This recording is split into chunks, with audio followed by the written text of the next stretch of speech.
Welcome back to Main Street Living. Well, due to the pandemic, there isn't a lot to do these days, but at least we still have football. Yes, we have high school football, and if you guys can believe it, it's actually almost playoff time for a lot of high schools that have made it through their regular season despite all the challenges this year. So here to talk to us a little bit about high school football playoffs in Louisiana, we have Jeff Palermo, play-by-play for GameTime Louisiana. Jeff, thanks so much for joining us. Thanks for having me. It's a pleasure to be with you guys. Yeah. Definitely. Did you think the teams are going to be able to make it to playoffs? Yeah, it was touch and go there. I mean, we went through, obviously maybe going back to May once you really started thinking about the high school football season, June, July, and you're sitting there wondering, is this really going to happen? Here in Louisiana, we had a big surge in cases in July, but then the curve started to head back the other way.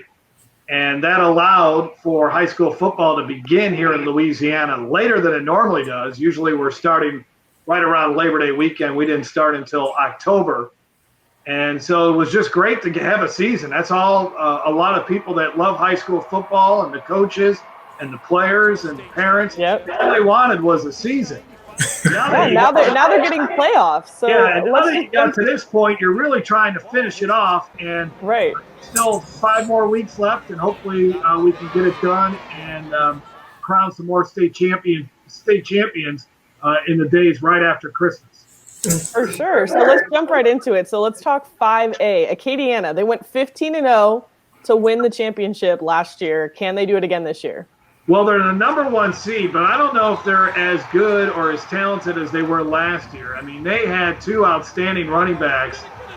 Dylan Monette, Lucky Brooks, both of those kids went to Army, and they still have a lot of talented players, especially on the defensive side of the football. Cam George is a kid is committed to the Raging Cajuns.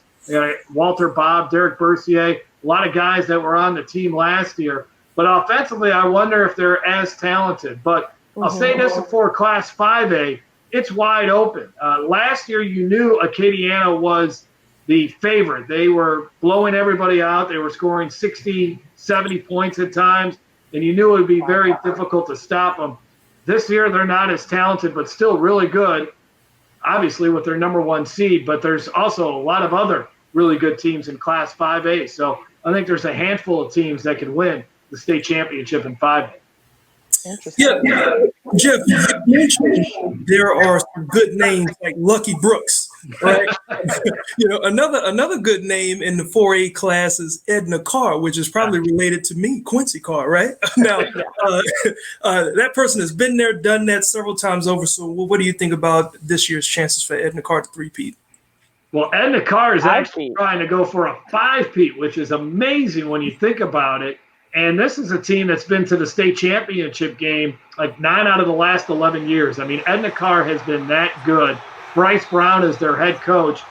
And what's interesting about them is, players come and go from their program, obviously, every year, but they always look the same. They always have an athletic quarterback. They can always run the football. They always have some talented wide receivers, obviously strong on the offensive and defensive lines, and they play great defense. And that's no different this year. Now, they have suffered a loss this year, which St. Augustine which is in Division I, they beat them this year. And so they are beatable. But I still think they are the top team, even though they're the number 2 seed. Karen Crow is the number 1 seed. They finished off an undefeated season. Karen Crow last won a state championship back in the 90s. But they're very run-oriented. So if you get them behind in the game, it might be a little bit more difficult for them to come back and win, where I think Edna Carr is an all-around good team. And the team that they normally face in the playoffs is Warren Easton. And they could match up once again once you get to the semifinals. That's a possibility that Edna Carr and Warren Easton will meet in the semifinals. And unfortunately for Warren Easton fans, Edna Carr usually comes out on top. Nice. Well, what about if we look at 3A? So I know last year St. James Cinderella story. I believe it said the first win in a championship in 40 years for that team. How are their chances looking? Well, I think they're playing their best football at the right time. They got off to a bit of a slow start. They suffered a couple of losses, but their last game they defeated E.D. White 31-0, and E.D. White only had one loss going into that game. So they are a terrific team. They got an outstanding junior wide receiver, Shaz Preston, who's supposed to be one of the top wide receivers in the country next year. They got another kid right now, Savion James, a defensive end, who is a terrific player, committed to LSU. So they're certainly in the mix. They start off a little bit lower this year. I think they're a 5 seed. Jennings, the team that they beat in the state championship game last year, they're the number 1 seed, and that's quite a story for them. I'm sure most football fans are familiar with Clemson running back Travis Etienne. He went to Jennings, and his younger brother is on this team, and he's just as good as him. So that's why they're one of the top teams to play in 3A. Well, Jeff, yeah, we really do appreciate you stopping by.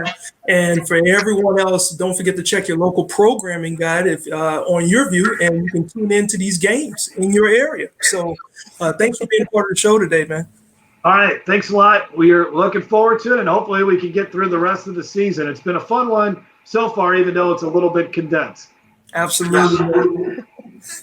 Now, speaking of season, up next, it's the holiday season, of course, and we're checking in on how the face of hunger is changing. So don't miss this.